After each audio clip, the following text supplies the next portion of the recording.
if you're listening to this, you're probably the kind of person who wants to get to the point. You like to understand things quickly, and you don't really like to waste your time.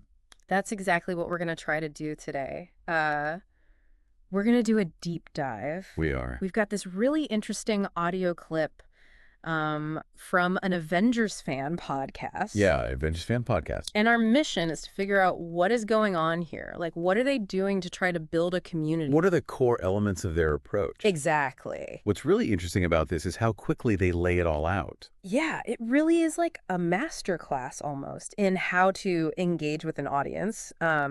Obviously in a very specific context. Right. But a lot of the principles are things that can be applied elsewhere. Absolutely. So right off the bat, they're laser focused on their target audience. Yeah. Earth's Mightiest Heroes, Avengers fans, MCU, like the whole 9 yards. Yeah. And it speaking directly to that core group. But the language is still really inclusive. You know, they're talking about fans from the USA, UK, anywhere across the globe, whether you're Team Cap, Team Iron Man, or just a diehard fan. Mm-hmm. It's a wide net, but it's still really specific. It is. And, you know, right away that creates this feeling of belonging.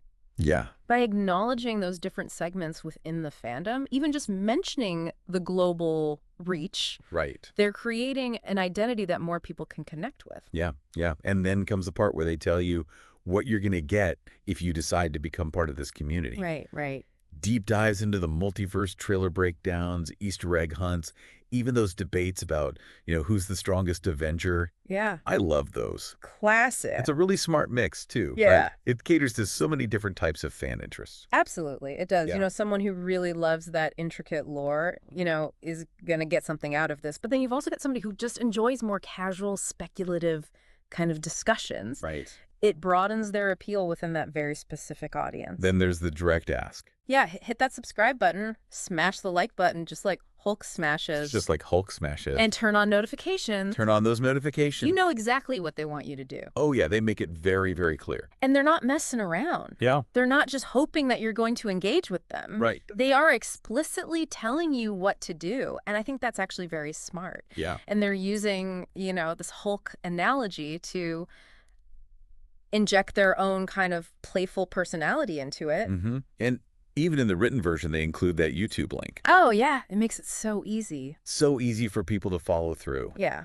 But the thing that really stands out to me is how completely steeped in Avengers imagery and language this whole thing is. Oh, yeah. For sure. I mean, right away, you get that epic theme music. Oh, yeah. Shield clangs, repulsor blasts. Yeah. There's even Avengers Assemble. Yeah. It just completely pulls you into that world right from the get-go. It does. And I think that's really smart. Yeah. It's that, you know, it's that sensory connection. Yeah. To the themes and ideas and characters of the Avengers, and it immediately creates an emotional response for the fans. Yeah.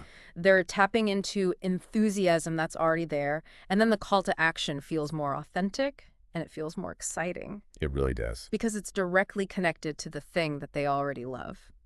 And of course, the big goal here is to build the biggest Avengers fan community, to be the ultimate hub. Yeah, to be the place where everyone goes to celebrate their fandom. Exactly. Yeah. They even try to start the conversation right away, asking who's your favorite Avenger in the comments, and they're using all the relevant hashtags. Oh, yeah. That's really important to, you know, to create that sense of community right away. Yeah. And by asking an open-ended question like that, Right. it encourages people to actually participate, to respond. And then, of course, you have the hashtags, which make it easier for people to find this community Absolutely. within the broader, you know, online fan landscape. Yeah. And then you get that sign-off Excelsior followed up by one more Avengers Assemble. Yeah. It's just so full of energy. It is. It really leaves you with a clear sense of what this community is all about.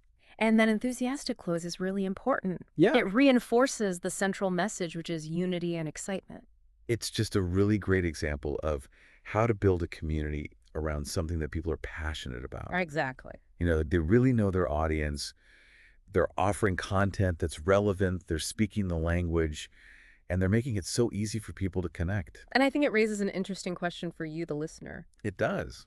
Think about these strategies, targeting the promises of value, the direct calls to action, and think about how you might be able to adapt those to other areas of your life. Beyond just fandom. Exactly. Right. Like, where else, when you're trying to connect with others or share information, could you use a similar approach? What was it about this particular example that you found so compelling? Yeah. What really resonated with you? Keep that in mind. Keep that in mind.